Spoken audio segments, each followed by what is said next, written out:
Hello, everyone, and welcome back to the Off Air podcast. It is, of course, the debut podcast for the 2023-24 season, and we are, of course, joined by some very familiar faces here on the channel. Of course, joining me today is Sean Skur. Hello, Sean.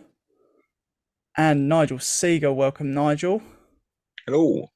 And of course, it's been a little while since the three of us got together, at least recorded for you guys on YouTube. But in today's video, as you're going to be able to tell by the title, we are going to be taking a quick overview of Maystone's preseason so far. What's going quite well, what we think is going pretty good, what's not going too well, and what we think might be able to change our fortune in terms of things that we're thinking is not going too well. So we're going to start things off on a positive note. We're going to look at what we think is going pretty well. Maystone, of course, currently have a record of, I believe, 2 wins, a draw, and 3 losses in pre-season. Is that right? I think. Yeah. Yeah, Cool. that's good to me. At the time of recording, we are on the Wednesday. No, Thursday. Just up. Wednesday, just after the Folkestone Invicta game. So Mason, of course, the biggest result of pre-season so far, 3-0 win. Very, very good. A lot of positives to take from that game. And that's where I'm going to kick things off in terms of what's going well. And for me, I want to highlight the strength of our first 11. Of course, that was pretty much, bar I think the injury to Chiaz and Olim, the strongest 11 we could have probably put out yesterday. I mean, we had a lot of the first teamers who haven't actually featured all that much together, playing together, which was really good to see. Levi Manchi, of course, and Lamar Reynolds both starting on the bench, but coming on in the second half and having good games themselves. But for me, I just wanted to highlight the importance of having that unit. I think our first 11 is pretty strong. I think there's only maybe 1 or 2 areas that could do with a bit of an upgrade, which we'll go on to a little bit later. But for me, you look at the defence, I think we've got a very, very good back 4, if that's the system we're going to go with this season. Obviously, Chiaz and Nolim, fantastic player. Really looking forward to seeing him when he's fit. George Fowler and Reece Greenwich, that's a centre-back partnership, which I think pretty much everybody in the league would like to have. If not, some National League teams would probably be eyeing up. And then, of course, either Rafe Brown could play at right back if Gavin Hoyt's not fit, but Gavin Hoyt is now back and back to his best, seemingly. I think all of us can agree on that. We've said that a few times off the channel, that Gavin's looked really good in this pre-season. So, yeah, I think that's really good. Midfield, got some great players in there as well. Sam Bone, obviously, great player last season. Devontae Sibia has looked really impressive, changed games as well when coming on, and made Mason a much better and more creative outfit going forward. And then Sam Corn as well as a pretty decent coming back, obviously newly appointed vice captain. So yeah, I think midfield wise we're looking pretty strong too. And then up front, of course, it's taken a little bit of time to click, seeing a few maybe fitness related things with Lamar and Levi, and then Sol as well every now and then, getting some minutes, but starting to click a little bit more. And Sean, I wanted to come to you on your thoughts on the strength of that starting 11 and how competitive do you think that is? I mean, obviously we haven't seen the whole team start and we're probably not at the final stage of this starting 11 yet, but what we've got at the moment is looking pretty solid, isn't it? It is, Joe. Yeah, 2 or 3 signings away from probably the strongest 11 we can have. About the goalkeeping situation. There's always a want for other striker, but I mean every club on the planet, frankly, is always after another one of those. Yeah, pound for pound, I'd say very much the strongest 11 we've been able to put out last night. Yeah, it's the back line for me is as well. I'll start banging the drum again like I did all of last season. We need a right back at right back. By Joe, we've actually got one, and he has been great pre-season. The header against Sheppey, quite a quiet performance from the whole team, but Skipper dragging the side over the line to get a result to convert 1 pre-season point into 3 pre-season points. Not that you have them, but you get my drift. Yeah, there's The 11 is good, and I think this is what we're intimating here, Joe. Is the 11 is good. We've said off air that it's probably a squad that's permanently signed. So hence you're always going to have a trialist or two or a youth player or two. Big shout out to the youth set up at Maidstone, of course, because you look at the squad we've got. You've got Earl, Gurung, Iandolo. 3 of them have come through from the youth system for many, many years combined, and you've had 3 more at least play for us pre-season as well. So even if we don't get the full complement of players that we want, which I still believe it's quality over quantity, is what we've been told from those within the club. 2 for each position, we should be fine. So yeah, the starting 11 is one of the strongest in the division. Probably maybe 3 or 4 more might have stronger starting 11s purely because they've made their outlay so early on in the pre-season that they've got probably a good 2 11s worth. And for some, it might be an issue that you don't know your best starting 11. I can guarantee that Maidstone United and George Edakobe know their starting 11 ahead of August 5th because we say it might be a negative not having too many players in the squad. But if you know your 11 and then you know everybody else that can come in, we've had players who've come in during the season, the first month or 2, and they've come and swept through and made certain positions their own. So no reason why that can't happen this season. And yeah, fairly strong starting 11, keep us up in playoff positions at least, hopefully.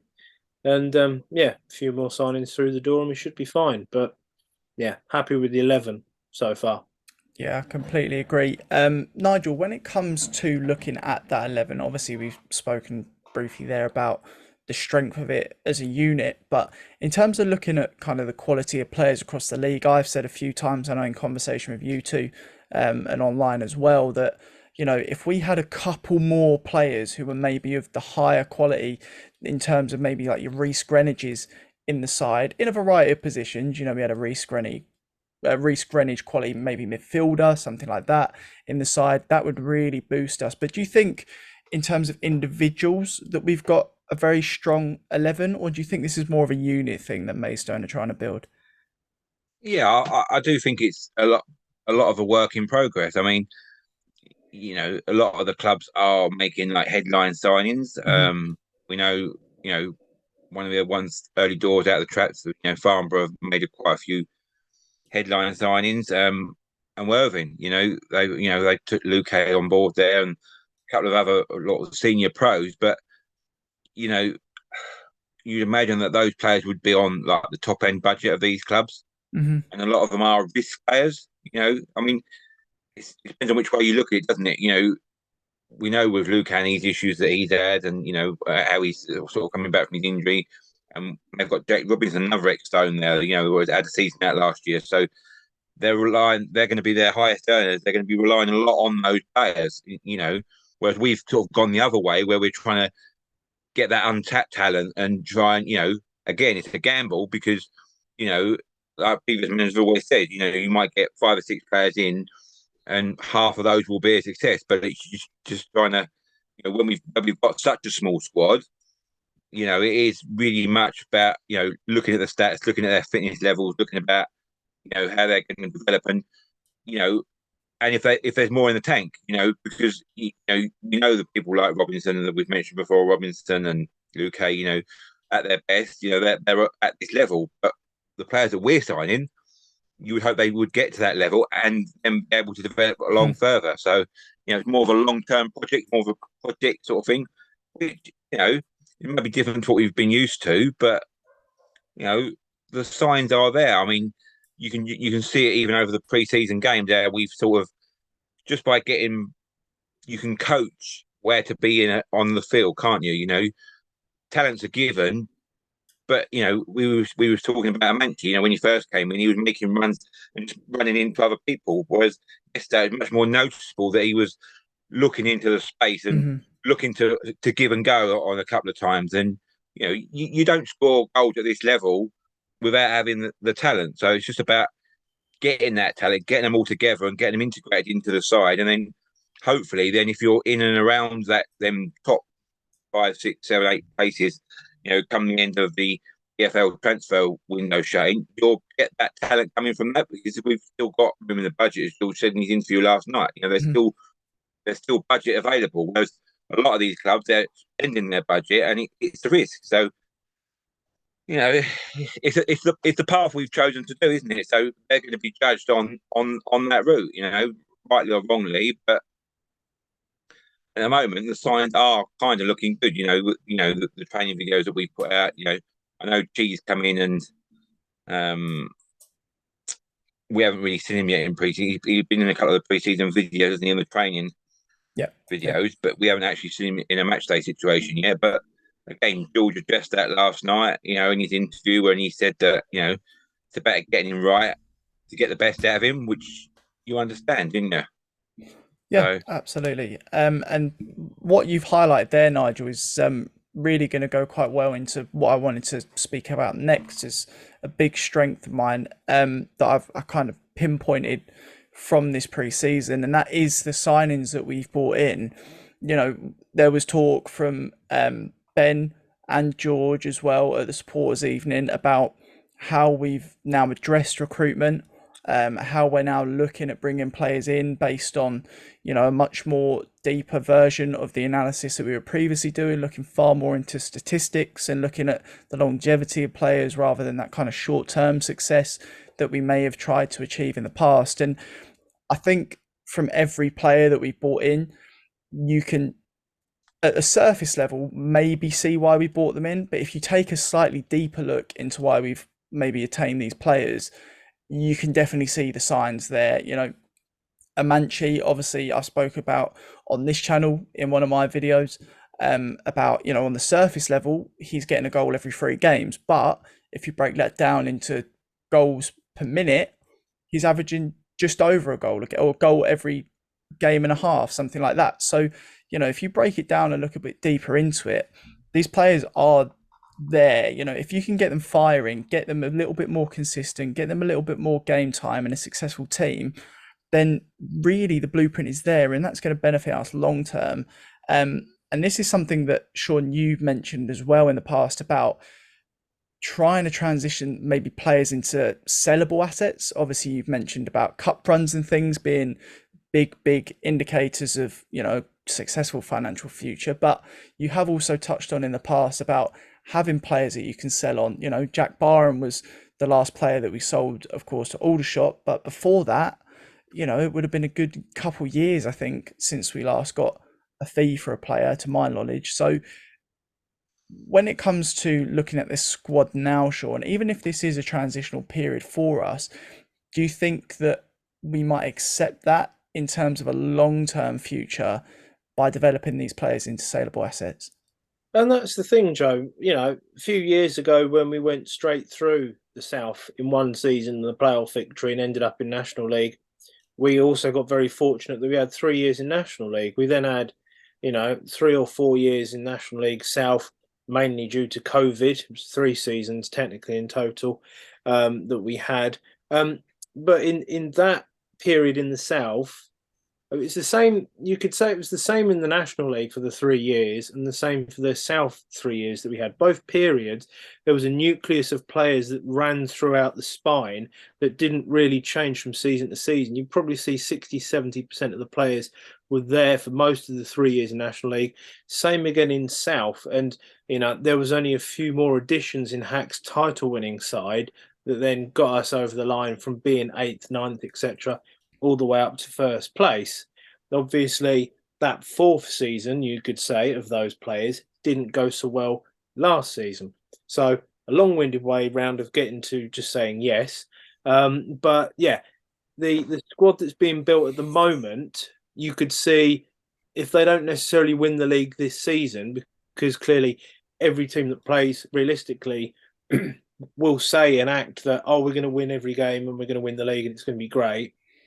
But 99% of teams know that's not possible. So it goes in with the structure at the club to make sure that the people that come in are sellable, but also to the best of my knowledge, everybody still seems to be on a 1-year contract, and anybody that was on a 2-year contract from last season is obviously in their final year. So I don't think we've got anybody that much longer term. There might be one or two hiding in there potentially, but I don't think so from what we've heard so far. So it works in the sense that if we can tie them down to next season before the end of this season, then they might be resaleable at some point in the summer because we'll have a load of players tied down. So in terms of resale values, they'll only come about if we stay. Well, I mean, even if we get promoted, there might be some players that don't want to go up with us. It might not be their level. They might fancy staying at South or North, and we might be able to get a few quid's worth for them. So yeah, I think having a longer term plan, building for 2 or 3 seasons. Are these players capable of getting us into the National League? Are they capable of making us stay there?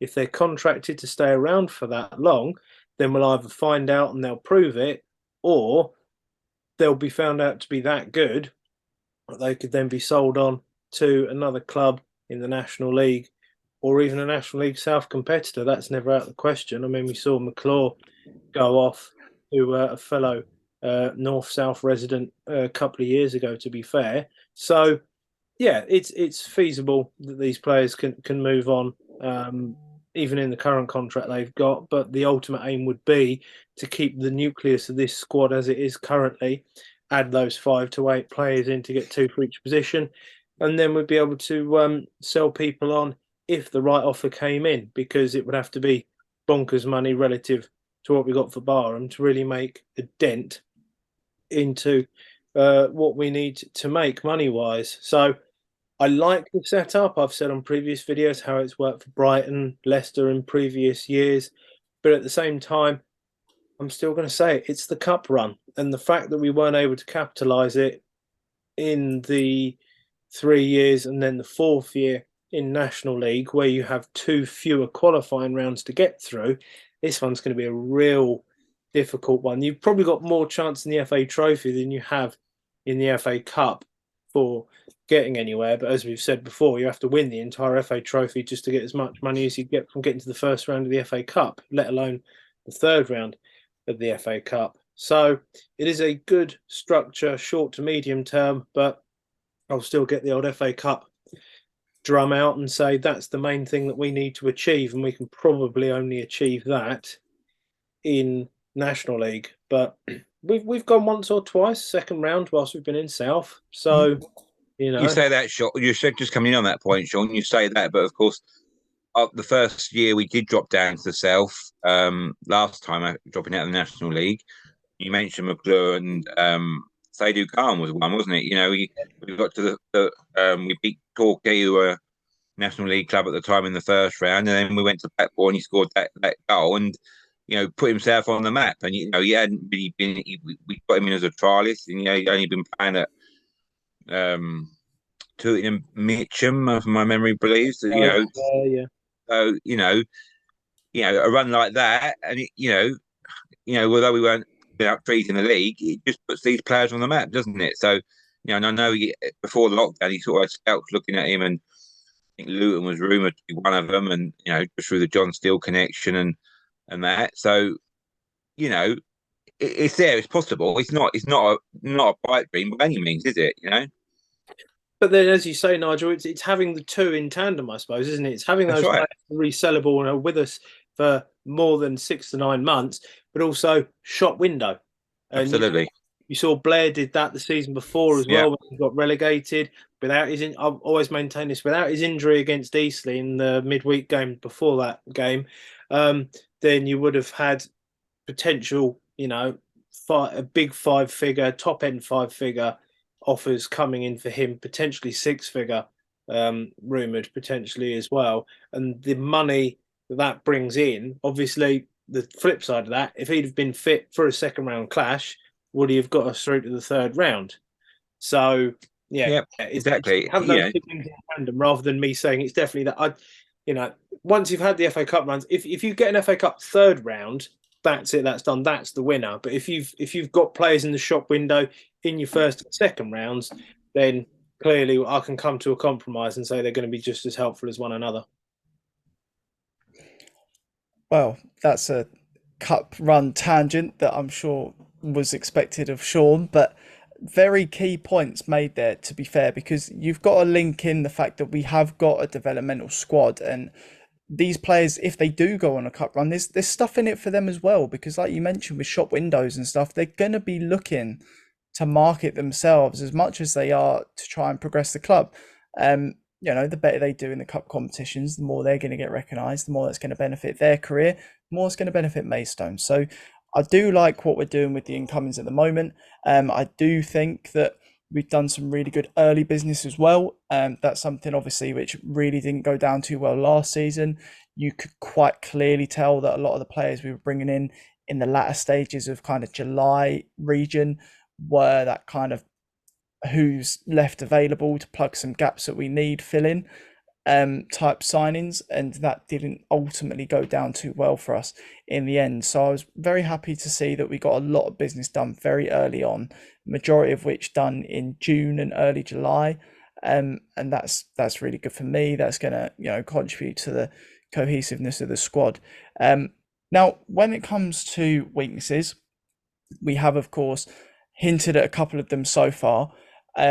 In terms of recruitment, I'm actually going to completely contradict what I just said about early recruitment and how happy I am about that, and now go on to a little bit of late recruitment. So I really like what we did with the incomings early on. However, I would have liked that to be a little bit more consistent.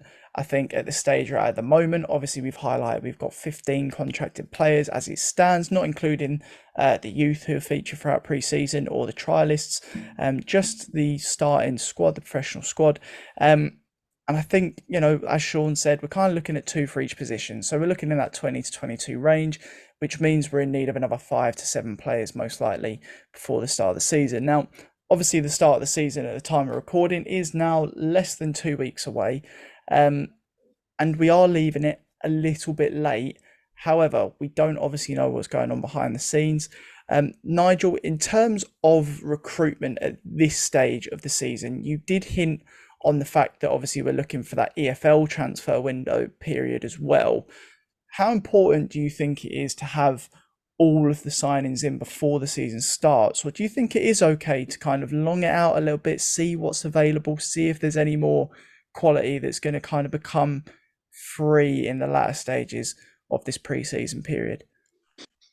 I don't know really. I don't know which way to go. I mean, obviously, it's going to be in how we start the season, isn't it? You know, if we go and win, you know, I think we're a little bit hindered by. I know I understand why they swapped the overall game, but that does mean we're going to have 4 of our first 5 games away from home, and they're not just 4 games away from home. They're 4 games at teams that are expected to be up and around the top end of the league. So yeah, a good few of them, yeah. Yeah, so that's not going to, you know. But then if you win 3 of, you know, 2 or 3 of those games, you know, it puts yourself in a good position, doesn't it? Because you've played these teams away, and if you pick up points against them, and you know you don't get beaten, you don't get sort of like 3, 4, 5-0 drubbing sort of thing. You know, it gives you something to build on, doesn't it? Yeah, ideally you'd like to get your players in, haven't you? But you know, these players, you know, it's such a dog eat dog sort of league now, isn't it? You know, I mean, even at this level, they've got agents, and you're going to have agents saying, "Oh, you know, this club's looking for a keeper while you trial here," but the clubs higher up are not going to get those. You know, they're not going to sign all the players that are trialing for them, and they're going to be in the same position looking for players to filter down. So it's just about game. You know, we've got a new. You know, we forget. You know, the way we're doing our recruitment is all different. You know, Bill's been on other podcasts, and you know he said it. You know, to us all personally, that you know he's like a 5-man committee now. The way they're doing it, they've all got their own sort of areas of expertise, and they're all sort of putting names there. So you know they'd have put their feelers out. They'd be talking to these players, but we're one of many. So it's just about knowing our place, I suppose. But you know, ideally, you know, a goalkeeper is your key position, isn't it? You know, it's getting that understanding between the back 2 or the back 3, wherever you play. And but then again, we've seen it before in previous seasons, when we lost Lockout at the end of pre-season, we got Alex Finney in, and you know he'd had a pre-season with Colchester or QPR, and that I think we got even got what's the Alex from Colchester. He came in late in pre-season, didn't he? That same season, Alex Winter. Oh yeah. He came in. He didn't start pre-season with us. He was with Colchester, but obviously you're still getting that pre-season at a higher level. But just about what content they've got. Like I say, we don't know what's going on behind the scenes. We don't know the conversations that are being had. There might be players that's like, okay, we'll have pre-season at a high level, but it's going to drop back to you.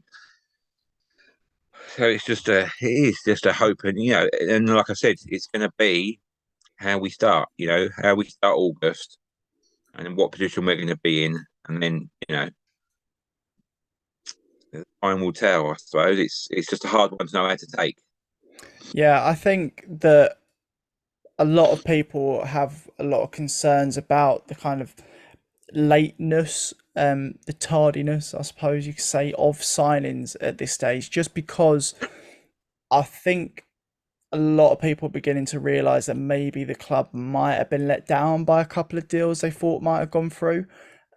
Obviously, there was a lot of talk about like Sanford and a couple other players as well in different areas, and talks are still ongoing, even just up to a couple of weeks ago. So you never know, that sort of stuff might come through. But like you say, Nigel, I think they will probably be looking at the squad at the moment, going, well, the depth is there for the longevity of the season. That's what you need the depth for. You need the 22-man squad to get you through a 46 to 50 odd game season. In the first 5 games of the season, you can survive with 15 to 16 players, because not everyone's going to get injured. Not everyone's going to be unfit. There will be a good enough squad to try and play in those games.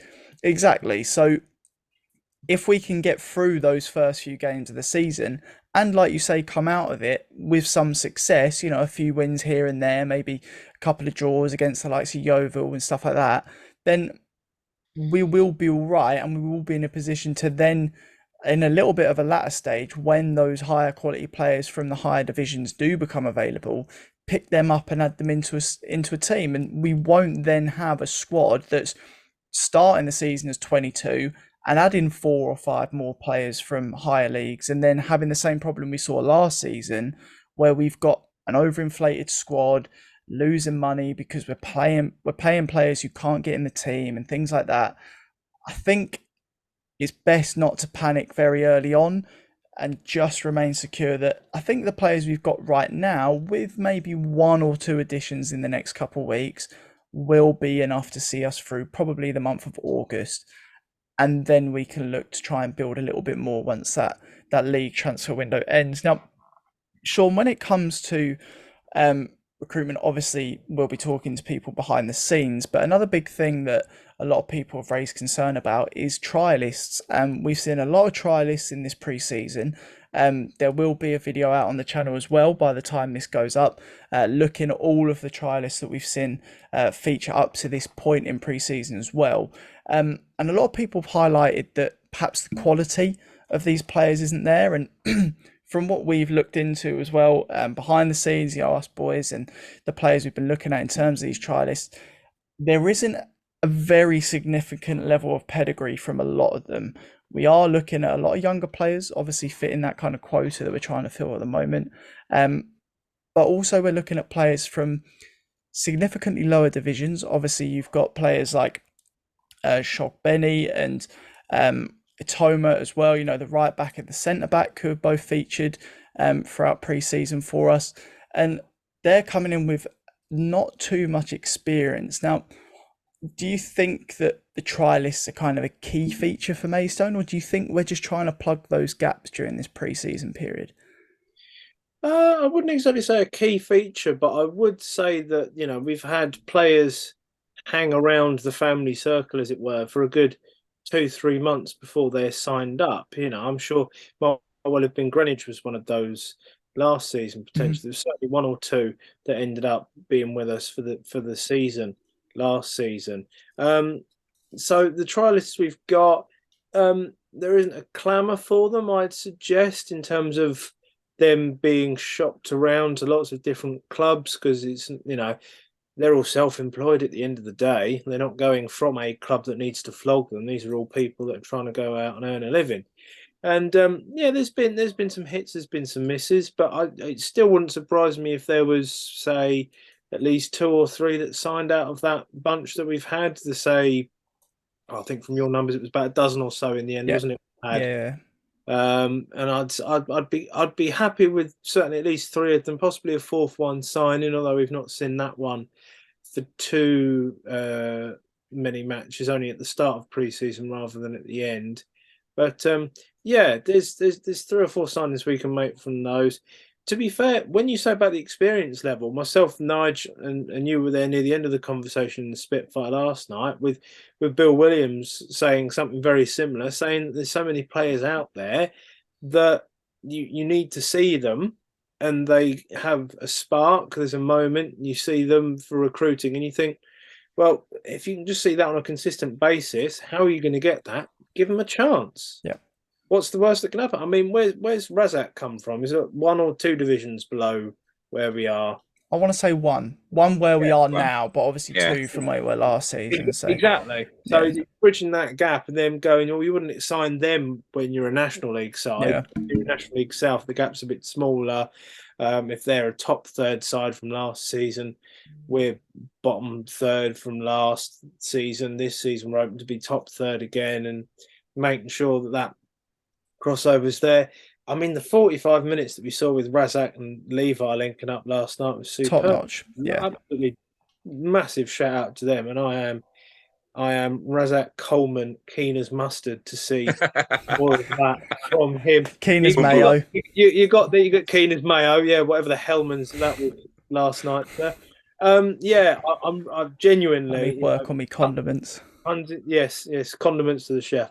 You've got 9 months this, people, as usual. Get used to it if you're not already. I'm not.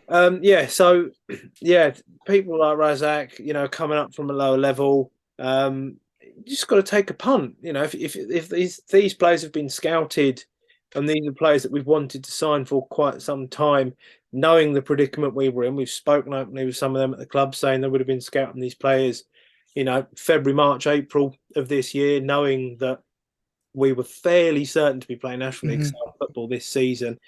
And you're going to see these players, again, like I said, you wouldn't probably sign them at the National League level because there's probably a stack of National League South and North players that we'd be interested in if we were going into our 2nd season in the National League.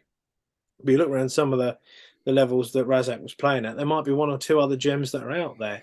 So, yeah, like Bill said, like a few of us have said, you've just got to give them a chance. And I mean, when you've got that 11 there that's solid, the stuff that you add on, the clay that goes around the outside to make your vase and really get the structure into it. It's these little clumps that get thrown on the spinning wheel, on the potter's wheel that, get the hands in, get ghost on and all that, and everything could work out. Could work out. It's just those missing chunks of pieces that form it, and just don't play with it too long, or else it'll whiz off and snap off, look like a willy or something stupid like you get on the potter's wheel. But we'll get there. There'll be a few additions, as you say, August, September, which we generally invariably do, and they would have been around the family unit length of time. So it's not like they don't know the process, the systems that George and everybody there wants them to run through and do. So it's not the end of the world that they're not that great in pre-season, but they know how it works and they might know the structure better than someone who comes from the outside in a few weeks' time. They may well still have their eye on those types of players, but at the same time, if he gets coached by George in this certain way for the next 3 weeks, 3 months, could be here for 3 years, could be a cult hero. We've got to give them time. And considering what we went through last season, I think we have got a bit of time on our side. I think people's expectations need to be realistic. Word of caution to the owners, wouldn't come out and make too many bold statements about how good we are at X, Y, and Z. Just say, we'll do our best and probably leave it at that. That would be my suggestion, because they've been bitten on the arse so many times these last few years.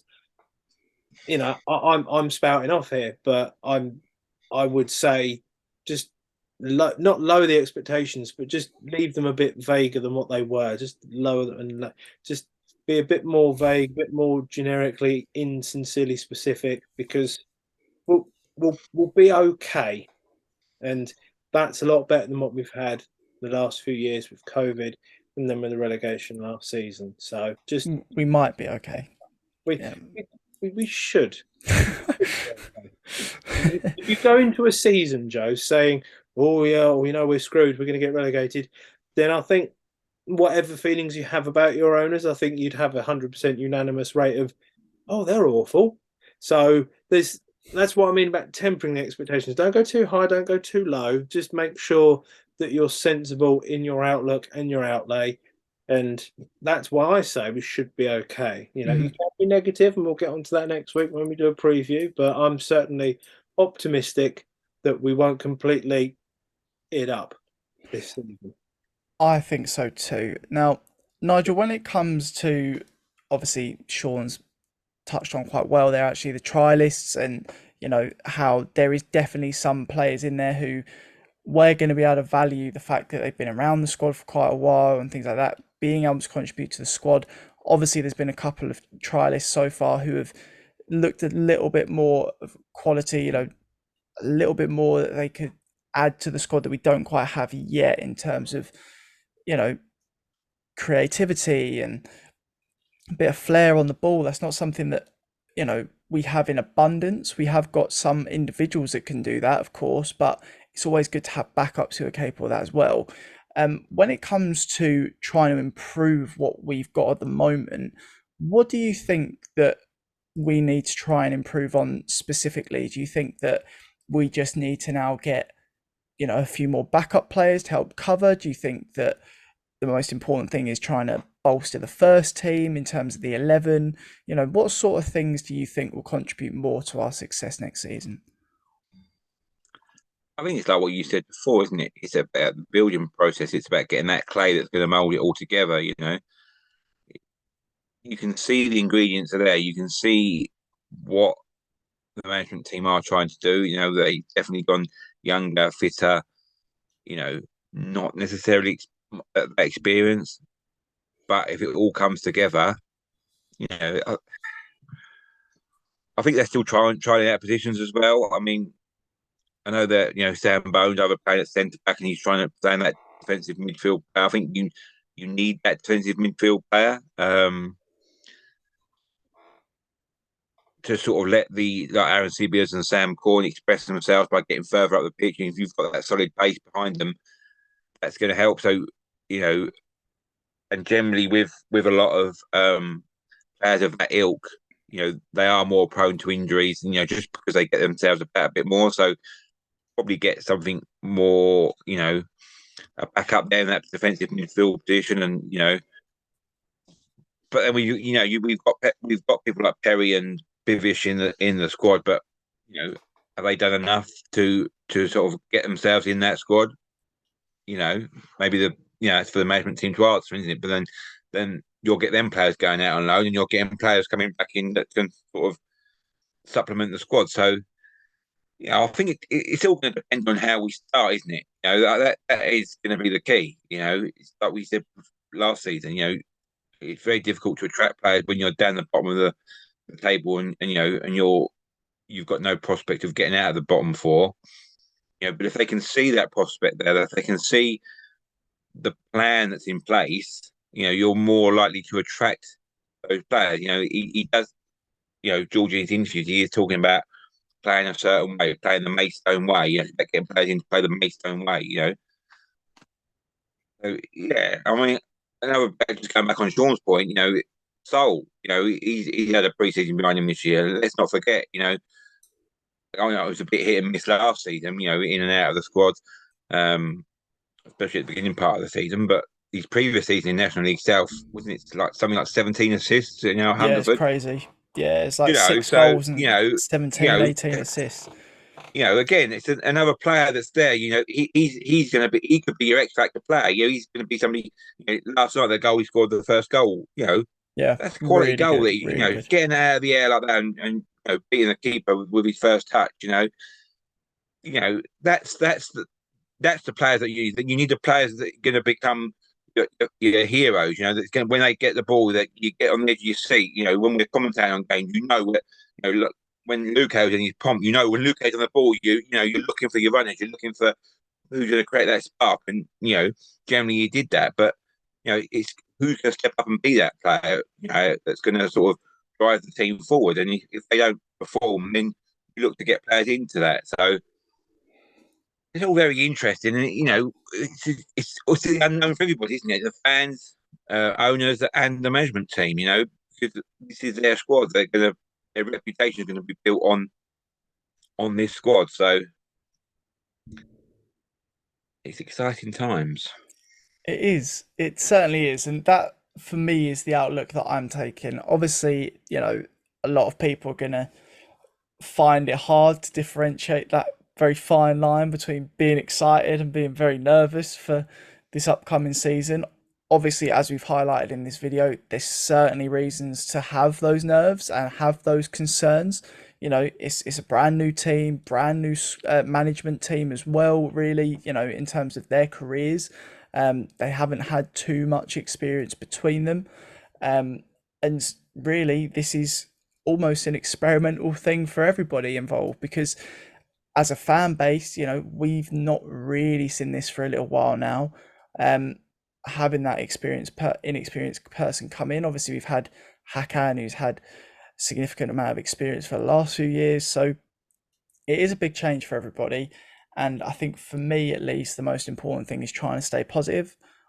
Obviously, it's very easy to criticize at the moment with some of the results we've had in pre-season, but as you'll know, if you kind of follow me online, I'm usually one of the first people to kind of hop on the defense of anything that goes wrong at this stage of the season, because it's not worth worrying about. It really isn't. And Sean, I know that you've also kind of championed that way of thinking. It's not worth getting rowdy and upset and too concerned over where we are right now. Obviously, competitive fixtures don't start until a couple of weeks' time. So, once we get to that stage, I think we're all going to agree that that's where, the business begins. And like Nigel says, really important to have a good start to the season. That's going to help our prospects in terms of bringing people in and keeping who we've got happy, motivated and performing well. So I think, Sean, unless you've got anything to add in terms of direct improvements to the squad or anything like that, I think we've pretty much covered everything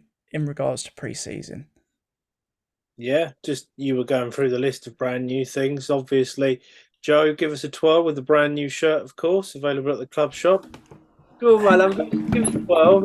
I can't. I'm a bit cramped in the corner here, mate. I can't really spin about, I'm afraid. There's the back of the shoulder. That's all you're getting. You little tease. Yeah, get yourself down the club shop, get yourself online and get those, because they were selling like hotcakes last night. I know Nigel got his as well, and although he was saying he needs a bit of seam work from someone to tuck his nice skirt on me. Skirt, wasn't it? Yeah, dread to think what mine's going to bloody look like when I get mine on at some point. Yeah, but yeah, talking of things all brand new, it's all history repeating in some senses as well, because very similar to a shirt from when what happened back in today.